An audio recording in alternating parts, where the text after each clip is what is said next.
Imaginez un monde où même le son du vent disparaît, un moment où la nature elle-même tient la respiration. Le ciel, qui était autrefois un symbole de sécurité et d'espoir, devient un scénario chargé de tension.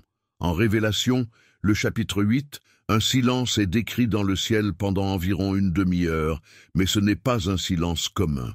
C'est un silence significatif, une pause divine pleine d'attente. Ce silence ne pointe pas la paix, mais le prélude à quelque chose de monumental. C'est l'espace entre la miséricorde de Dieu et le début de son jugement.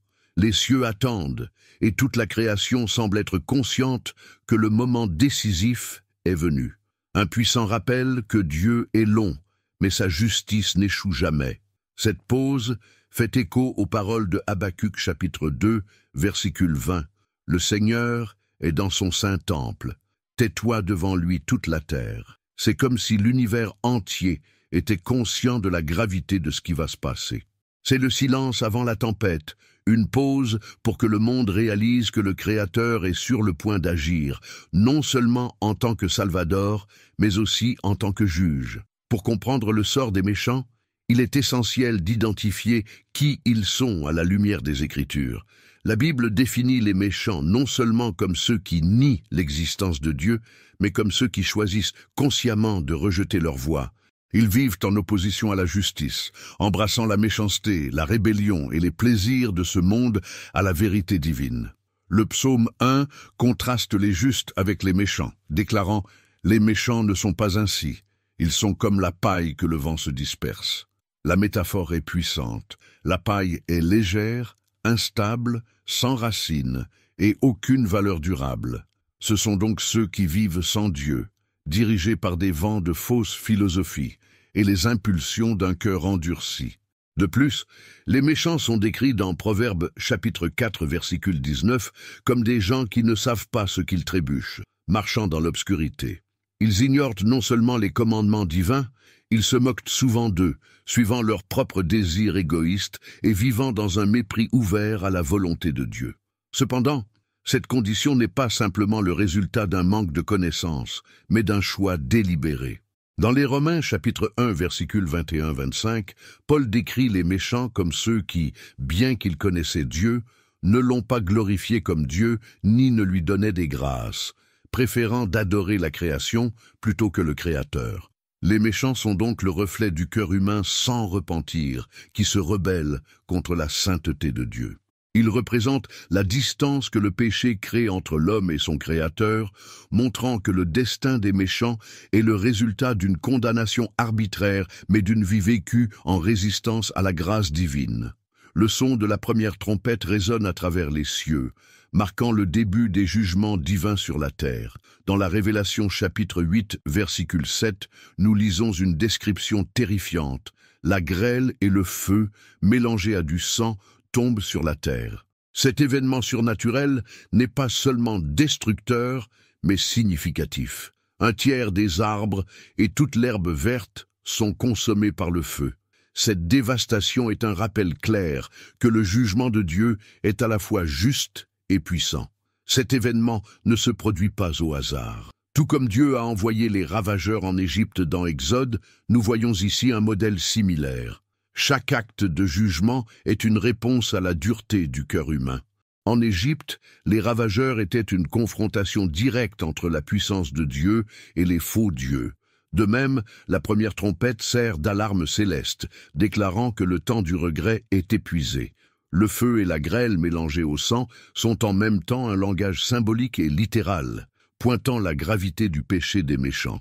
Ils évoquent des images de destruction totale et se souviennent que la création, si corrompue par le péché, subit également les conséquences de l'élimination humaine de Dieu. Romains chapitre 8, versicule 22. De plus, l'utilisation de la fraction 1/3 met l'accent sur la patience et la miséricorde de Dieu même au milieu du jugement. Il ne détruit pas tout à la fois, mais envoie des signes d'avertissement clairs. C'est un appel à ce que les méchants se tournent vers lui avant que la destruction finale ne vienne. Cette première trompette est un avertissement. Le sort des méchants est inévitable, mais le repentir est toujours une possibilité. Elle déclare que Dieu n'est pas seulement le Créateur, mais aussi le juge juste qui ne laissera pas le péché impuni. Lorsque la deuxième trompette sonne, Apocalypse chapitre 8 vers 8 et 9, quelque chose de similaire à une grande montagne brûlante est jeté dans la mer. L'impact est catastrophique. Un tiers de la mer devient du sang, un tiers des créatures marines meurent et un tiers des navires sont détruits. Cette vision montre non seulement le jugement divin, mais reflète également la façon dont le péché des méchants pollue et corrompt toute la création, apportant une destruction physique, émotionnelle et spirituelle. Déjà avec la troisième trompette, Apocalypse chapitre 8, versets 10 et 11, nous voyons une étoile enflammée nommée Absintho tomber sur les rivières et les sources d'eau, les amuet de telle manière que beaucoup meurent quand ils sont bébés.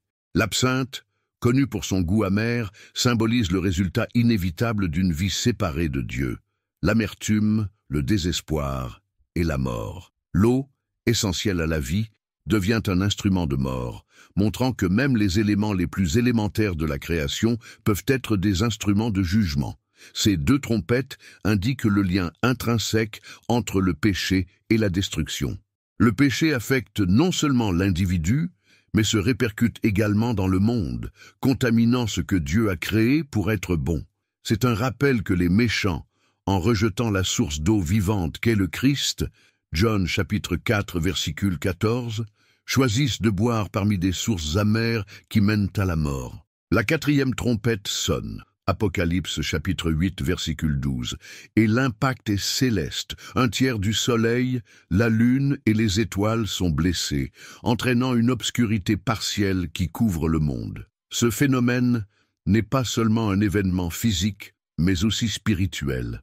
La lumière, souvent utilisée dans la Bible comme symbole de la présence de Dieu et de la vérité, Jean chapitre 1, versiculum 5, est diminuée, et le monde est plongé dans l'obscurité et la confusion. Cette réduction de la lumière symbolise non seulement la distanciation de Dieu, mais aussi le désespoir de ceux qui vivent dans l'obscurité spirituelle. Jésus, dans Matthieu, le chapitre 25, versicle 30, décrit le sort des méchants comme étant lancés dans l'obscurité extérieure, où il y aura des pleurs et du broyage des dents. L'obscurité est une métaphore de la séparation éternelle de Dieu, où il n'y a pas d'espoir, de direction ou de soulagement. La quatrième trompette sert d'un autre avertissement de ce qui est à venir, montrant que, à mesure que le jugement avance, la création reflète de plus en plus le trouble causé par le rejet de Dieu. Mais même dans ce scénario, le message d'Apocalypse est clair. Alors que la lumière brille encore, il y a du temps pour le repentir. Dieu démontre que sans lui, même les cieux deviennent un lieu de chaos et d'obscurité. Avant que la cinquième trompette ne sonne, un ange vole dans le ciel, proclamant une voix forte « Oh, oh, malheur à ceux qui habitent la terre !» Révélation chapitre 8, versiculo 13. Ces mots ne sont pas seulement un avertissement, mais un cri urgent, une dernière occasion pour les méchants de regretter. Le fait que Dieu envoie cet ange avant d'intensifier le jugement démontre sa miséricorde même au milieu de la colère. Il ne désire pas la destruction des pécheurs, mais tous viennent au repentir, selon Peter chapitre 3, versicule 9. La répétition de l'IA 3 fois souligne la gravité de ce qui arrive. C'est un écho de la longité divine, mais aussi une déclaration selon laquelle la patience de Dieu a des limites. En rejetant à plusieurs reprises des opportunités de repentir, les méchants défient non seulement le Créateur, mais scellent leur propre destin. Cet ange est comme un héros de la vérité finale. Le temps s'épuise. Avec la cinquième trompette, Apocalypse chapitre 9, versets 1 à 11, la vision devient encore plus terrifiante. Un ange tombé a le pouvoir d'ouvrir le puits de l'abîme, et de lui émerge une fumée qui assombrit le soleil et l'air, suivie de créatures similaires aux sauterelles. Mais ce ne sont pas des sauveteurs ordinaires. Ils sont décrits comme des agents de tempête, effrayants, et le pouvoir de blesser les hommes pendant 5 mois. Ces tourments n'entraînent pas la mort, mais une souffrance aussi intense que les méchants voudront mourir, mais la mort leur sera refusée. C'est le vide absolu d'une vie sans Dieu, une existence marquée par une angoisse spirituelle et émotionnelle. Les sauterelles sont un reflet symbolique de la destruction que le péché apporte. Tout comme dans Joël 2, où les sauterelles sont utilisées pour décrire un jugement dévastateur, ils représentent ici l'étendue du chaos qui envahit la vie de ceux qui rejettent Dieu. La description de ces sauterelles est riche en détails et pleine de symbolisme. Des couronnes qui indiquent une autorité limitée, des visages humains qui reflètent l'intelligence et des queues telles que les scorpions qui apportent de la douleur. Ils agissent sous la direction d'un roi nommé Abaddon ou Apollyon, dont les noms signifient destruction et destructeur. Cela indique que les méchants rejettent non seulement Dieu, mais soumettent consciemment ou inconsciemment à la domination des forces du mal qui les conduisent à la destruction. Ce moment du récit est un rappel solennel qu'une vie sans Dieu n'est pas seulement vide, mais pleine de tourments qui reflètent l'absence de vraie paix que lui seul peut offrir. Plus qu'un jugement physique, c'est un tourment spirituel qui expose la vérité d'une existence distincte du Créateur. Lorsque la 6e trompette sonne, Apocalypse chapitre 9, versicules 13 à 21, le scénario devient encore plus sombre. Une commande est donnée pour libérer les 4 anges qui sont liés par la Great Euphrates River. Ces anges, agents de destruction, conduisent une armée colossale de 200 millions de chevaliers qui répandaient la destruction à travers la terre, tuant un tiers de l'humanité. Ce n'est pas seulement un événement physique, mais une expression de la hauteur de la violence humaine, alimentée par la corruption du péché. La vision est terrifiante. Les chevaux ont des têtes comme des lions et leurs bouches tirent, fumée et souffrent, provoquant des décès de masse. Les queues, similaires aux serpents, ont également blessé, symbolisant que la destruction est totale et implacable.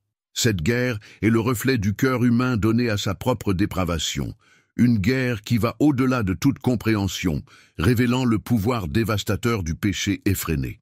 Le plus alarmant, cependant, n'est pas seulement la destruction physique, mais la dureté du cœur des survivants. Le texte déclare que même face à une telle calamité, les méchants ne se repentent pas de leurs mauvaises œuvres, de leur idolâtrie, de leur meurtre, de leur immoralité sexuelle et du vol. Cela fait écho à Romains le chapitre 1, verses 28 à 32, où Paul décrit ceux qui, même en connaissant la justice de Dieu, préfèrent se rebeller contre lui, plongeant de plus en plus profondément dans sa propre perdition. Cette trompette est une démonstration claire que le jugement de Dieu est juste. Il ne force personne à se repentir, mais permet aux méchants de recueillir les conséquences de sa rébellion. La guerre finale n'est pas seulement entre les nations, mais entre le bien et le mal. Un rappel que sans Dieu, l'humanité est condamnée au chaos et à l'auto-allaitement. Nous arrivons à l'aboutissement du jugement divin dans le chapitre 20 de l'Apocalypse, le grand jugement devant le trône blanc. C'est le moment où chaque être humain, sans exception, apparaît devant le Créateur pour rendre compte de sa vie. Les livres sont ouverts, enregistrant toutes les actions, les mots et les intentions des cœurs. Parmi eux se trouve le livre de la vie, qui contient les noms de ceux qui ont accepté le salut en Christ. Ceux dont les noms ne sont pas écrits dans le livre de la vie sont confrontés à une destination terrible. Ils sont jetés dans le lac de feu, la deuxième mort. Ce n'est pas seulement un acte de condamnation, mais la séparation éternelle de Dieu, l'apex du jugement à ceux qui ont rejeté sa grâce et ont vécu en rébellion. La Bible est claire, il n'y a pas d'évasion aux méchants. C'est le dernier sort de ceux qui ont choisi de vivre en dehors de l'alliance avec Dieu. Ce jugement est la manifestation ultime de la justice divine, où chacun est jugé selon ses œuvres, mais c'est aussi un témoignage de l'amour et de la patience de Dieu. Il a donné de nombreuses opportunités de repentir, mais le sort des méchants est un choix délibéré pour vivre en opposition à leur sainteté. C'est ici que les paroles de Jésus dans Jean chapitre 3, versicule 36, trouvent leur accomplissement. Celui qui croit au Fils a la vie éternelle. Qui rejette le Fils ne verra pas la vie, mais la colère de Dieu reste sur lui. Le grand trône blanc est le moment où le destin éternel de chacun est scellé. C'est un appel solennel pour que nous réfléchissions tous à notre position devant le Dieu Tout-Puissant. Bien que le sort des méchants, comme révélé dans l'Apocalypse, soit terrifiant, il n'est pas présenté sans invitation à l'espoir. Le pasteur John, à son avis, nous offre un aperçu du cœur de Dieu, un Dieu qui est juste à son jugement, mais aussi abondant en miséricorde. Dans Apocalypse chapitre 22, verset 17, nous entendons le dernier appel, l'Esprit et la mariée disent « Venez ». Cette invitation est plus que des mots. C'est une supplication divine pour tous, même les méchants, d'abandonner leur voie et de se tourner vers Dieu. L'eau de la vie symbolise la grâce abondante et libre de Dieu, accessible à tous ceux qui se repentent et croient. Même face au terrible jugement décrit dans l'Apocalypse, Dieu garde la porte du salut ouverte. La clameur de la miséricorde est un rappel que tant qu'il y aura de l'espoir. Il fait écho tout au long des Écritures, comme dans le livre d'Ézéchiel, le chapitre 33, versicule 11, où Dieu déclare « Je n'ai aucun plaisir à la mort des méchants, mais dans lesquels les méchants deviennent sa voix et vivent. » C'est le cœur de Dieu, un Père aimant qui attend à bras ouverts, prêt à pardonner et à restaurer ceux qui se repentent. Le sort des méchants, tel que présenté dans l'Apocalypse, est un puissant avertissement sur la justice et la sainteté de Dieu. Des trompettes et des fléaux au dernier jugement devant le grand trône blanc, la Bible indique clairement que Dieu est juste dans ses jugements. Cependant, le message de la révélation est également un témoignage du divin à long terme. Dieu, dans sa patience infinie, offre de nombreuses opportunités de repentir, souhaitant que tout le monde se tourne vers lui et vivait. Le pasteur João n'a pas écrit l'Apocalypse juste pour terroriser, mais pour appeler l'humanité à la réflexion. Ces paroles sont un appel urgent afin que personne ne reste sur le chemin de la perdition. Tout comme le livre de la vie enregistre les noms des rachetés, Dieu veut que nous y inscrivions tous. Par conséquent, ce message nous met au défi de considérer nos choix et notre relation avec Dieu. C'est une invitation à mettre de côté la rébellion, le péché et la fierté, et à rechercher la réconciliation avec le Créateur en acceptant le don de la vie éternelle offerte en Jésus-Christ. Prière finale. Seigneur Dieu Tout-Puissant, nous vous louons pour votre justice parfaite et votre miséricorde infinie. Nous reconnaissons que sans votre grâce, nous serions perdus et loin de vous. Que votre Saint-Esprit les atteigne, leur brise le cœur et les conduit au repentir. Aidez-nous, Seigneur, à être lumière au milieu de l'obscurité, proclamant votre vérité avec audace et amour. Nous renforcer pour rester fermes jusqu'au bout, vivre des vies pour glorifier votre saint nom. Et que, le jour du grand jugement, nous pouvons entendre votre voix dire « Bien-être, bon serviteur ». Au nom de Jésus-Christ, l'agneau qui a été tué et vit pour toujours, nous prions. Amen.